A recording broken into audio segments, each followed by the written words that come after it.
अस्सलामुअलैकुम नाज़रीन, research with Abu बकर में खुशामदीद। और अभी हम लोग नमाज़ पढ़ के आए हैं, मैं और मेरे बाकी कोलीग। तो मैंने सोचा एक छोटा सा वीलॉग बनाएं और आपको हंसाएं, यानी अफ्तारी से पहले आपको हंसाएं ताकि आपको मज़ा भी आए। मेरे साथ हैं मोस्ट सीनियर सरदार कमाल, मेरे बड़े प्यारे सरदार कमाल साहब और उनके साथ मेरे मोस्ट फेवरेट मिर्जा अयूब साहब। हम लोगों ने इकट्ठे नमाज पढ़ी है। हाँ जी। तो अब अल्लाह को तौबा की थी, हम देखो अगों भी अल्लाह भी तौबा ही तौबा सानू अल्लाह माफ कर। ठीक है, ओवरलैप कर गए आपको। ठीक है, अच्छा सरदार साहब से पहला सवाल है सर, ये बताइए कि रोजे कैसे गुजर रहे हैं आप? अल्हम्दुलिल्लाह, मैं कह रहा हूँ इतने मज़ेदार रोजे गुजर रहे हैं माशाअल्लाह। और मौसम भी बहुत अच्छा है, मज़े का हो गया है।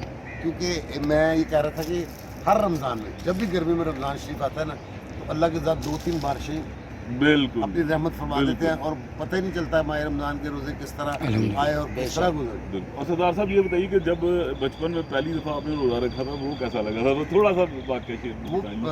हुआ यूँ था कि मैंने रोज़ा की ज़िद की थी कि मैंने रोज़ा रखना है। तो छोटा था, मेरी अम्मी कह रही थी कि गर्मी बहुत है, मैंने रखना है। फिर उन्होंने मुझे चक्कर दिया कि अच्छा फिर तुम ऐसे करो, छोटा रोज़ा रखो। वो जो चिड़िया रोज़ा कहते हैं है जी।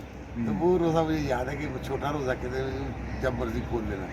लेकिन अल्हम्दुलिल्लाह के अल्लाह सबको से तंदुरुस्ती अता करे, आपको भी और रोज़े रखने की तौफीक दे। और अयूब मिर्ज़ा साहब आपको भी अल्लाह। अयूब मिर्ज़ा साहब आप अल्हम्दुलिल्लाह बताइए, मेरा आपने पहला रोज़ा जब रखा था तो कैसा लगा था? जब बचपन की मैं बात कर रहा हूँ, बचपन में मेरी वालदा ने ही, जाहिर है माँ जो है वो पहली यूनिवर्सिटी होती है, मेरी वालदा ने मुझे बड़ी ज़िम्मेदारी से रोज़ा रखवाया, मैंने रखा भी।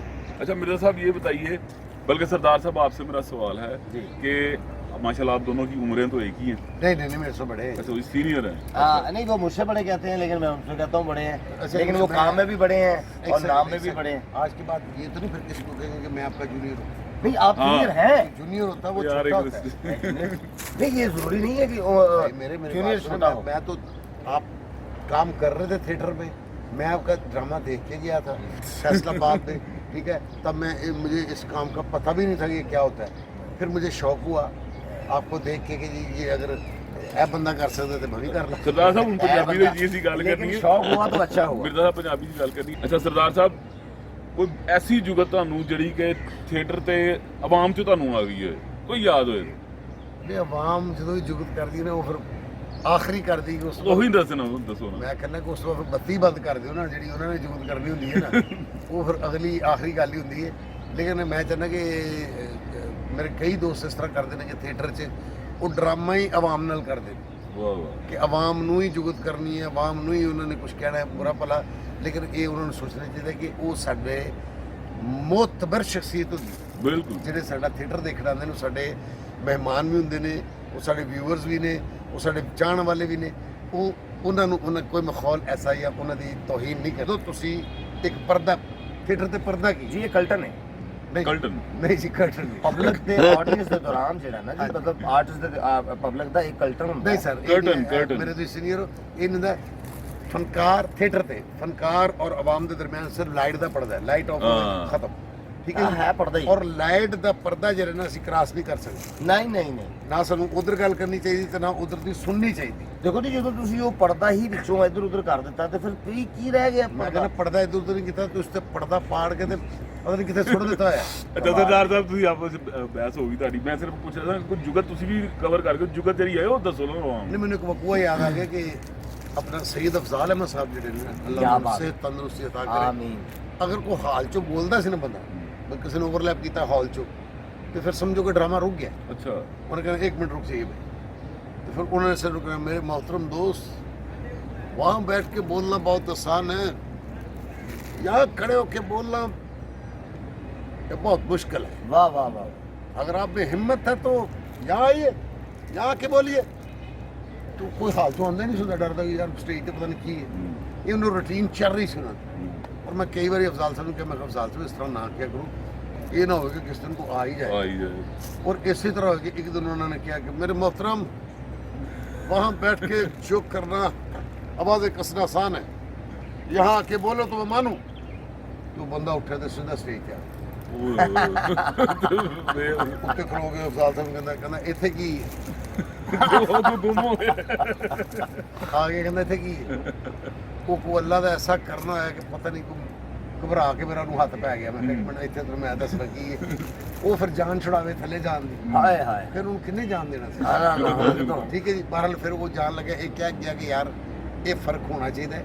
ਵਾਕਈ ਇਸ ਜਗ੍ਹਾ ਦਾ ਤੇ ਉਸ ਜਗ੍ਹਾ ਦਾ ਫਰਕ ਹੈਗਾ। ਇੱਥੇ ਕੁਝ ਹੋਰ ਹੈ, ਉੱਥੇ ਕੁਝ ਹੋਰ। ਮੇਰੇ ਸਾਹਿਬ ਦੇਖੋ ਨਾ ਕਿੰਨੀ ਅੱਛੀ ਤਰੀਕੇ ਨਾਲ ਡਿਸਕ੍ਰਾਈਬ ਕਰ ਦਿੱਤਾ ਸਰ ਦੇਖੋ ਹੁਣ ਤੁਸੀਂ ਦੱਸੋ ਤੁਹਾਨੂੰ ਕਦੀ ਕੋਈ ਜੁਗਤ ਆਵਾਮ ਚੋਂ ਆਈ ਹੋਏ? ਸਰ ਜੁਗਤ ਆਵਾਮ ਚੋਂ ਅਸੀਂ ਇੱਕ ਵਾਰੀ ਝੰਗ ਡਰਾਮਾ ਕਰ ਰਹੇ ਸੀ। ਇਹਨਾਂ ਨੂੰ ਹਰ ਵਾਰੀ ਮੈਂ ਕਹਿੰਦਾ ਜਦੋਂ ਸਟੇਜ ਤੇ ਜਾਂਦੇ ਨੇ ਵੀ ਇਸ ਤਰਫ ਜਾਂਦੇ ਹੀ ਨੇ ਤਾਂ ਕਹਿੰਦੇ ਨੇ ਚੱਲ ਓਏ ਚੱਲ ਔਰ ਇਹਦੇ ਬਾਅਦ ਚੱਲ ਜਾਂਦੇ। ਨਹੀਂ ਉਹ ਦੇਖੋ ਇਹ ਹੁੰਦਾ ਨੇ ਕਿ ਬਾਅਦ ਕੰਡੀਸ਼ਨ ਹੁੰਦੀਆਂ ਨੇ ਕਿ ਸਟਾਰ ਚੰਗ ਗਏ ਡਰਾਮਾ ਕਰਨ ਤੇ ਘੰਟੇ ਕੇ ਬਾਅਦ ਫਿਰ ਫੈਸਲਾਬਾਦ ਫਿਰ ਕੀ ਹੈ? ਕਦੇ ਮੈਂ ਸਟੇਜ ਤੇ ਗਿਆ ਤਾਂ ਉਹਨਾਂ ਕਹਿੰਦਾ ਚੱਲ ਓਏ ਚੱਲ ਤੇ ਕਹਿੰਦਾ ਮੈਂ ਵਾਪਸ ਫੈਸਲਾਬਾਦ ਹੀ ਆ ਗਿਆ। ਮੇਰੇ ਸਾਹਿਬ ਤੁਸੀਂ ਥੋੜਾ ਜਿਹਾ ਵਾਪਸ ਆ ਜਾਓ। ਇਹ ਮੇਰੇ ਸਾਹਿਬ ਬਾਹਰ ਫਨਕਾਰ ਨਹੀਂ ਰਿਟਰਨ ਟਿਕਟ ਜੇਬ 'ਚ ਰੱਖ ਦੇ ਔਰ ਇਹ ਵੀ ਗੱਲ ਨਾਲ ਹੈ ਕਿ ਮੈਂ ਡਰਾਮਾ ਕਰ ਰਿਹਾ ਤੇ ਮੈਂ ਇੱਕ ਅਦਾਲਤ ਦਾ ਸੀਨ ਸੀ। ਮੈਂ ਕਿਹਾ ਮਿਲਾਡ ਇਧਰੋਂ ਮੈਂ ਕਰਨ ਡਿਆ ਤੇ ਉਧਰੋਂ ਜਨਾਬ ਇੱਕ ਆਲੂ ਆਇਆ ਠਾ। ਮੈਂ ਕਿਹਾ ਮਿਲਾਡ ਇਹ ਕਿੰਨੇ ਆਲੂ ਮਾਰੇ, ਬੰਦਾ ਲੱਭੋ ਕੌਣ ਹੈ? ਕਿਸ ਦਾ ਆਲੂ ਹੈ? ਮੈਂ ਹੀ ਲੋਟ ਮੈਂ ਤੇ ਡਰਾਮੇ ਦੇ ਮਤਲਬ ਆਰਟਿਸਟ ਨਾਲ ਟਾਕੀ ਕਰ ਰਿਹਾ। ਤੂੰ ਮੇਰੇ ਮੇਰੇ ਸੱਚਾ ਬਕੂਆ ਸੁਣਾਵਾਂ। ਹਾਂਜੀ ਕਿ ਮਿਰਜ਼ਾ ਸਾਹਿਬ ਮੇਰੇ ਵੱਡੇ ਨੇ, ਮੇਰੇ ਸੀਨੀਅਰ ਨੇ। ਇਹ ਬਕੂਆ ਅੱਜ ਤੋਂ ਪਹਿਲੇ ਮੈਂ ਕਿਸੇ ਨੂੰ ਸੁਣਾਇਆ ਨਹੀਂ। ਇੱਕ ਡਰਾਮਾ ਕਰ ਰਿਹਾ ਸਾਂ ਹੈਲੋ ਮਜਨੂ ਹਾਏ ਲਾਲਾ। ਅੱਛਾ ਉਹਦੇ 'ਚ ਮੈਂ ਮਿਰਜ਼ਾ ਜੱਟ ਬਣਿਆ ਸਾਂ, ਇਹ ਖਾਨ ਸ਼ਬੀਰ ਸਨ। ਇੱਕ ਸਾਡੇ ਮੇਰੇ ਸੀਨੀਅਰ ਅਦਾਕਾਰ ਅੱਲਾ ਨੂੰ ਸਿਹਤ ਤੰਦਰੁਸਤੀ ਦੇ ਫਰਖੰਦਾ ਜੀ, ਉਹ ਸਾਹਿਬਾ ਬਣੇ ਸਨ।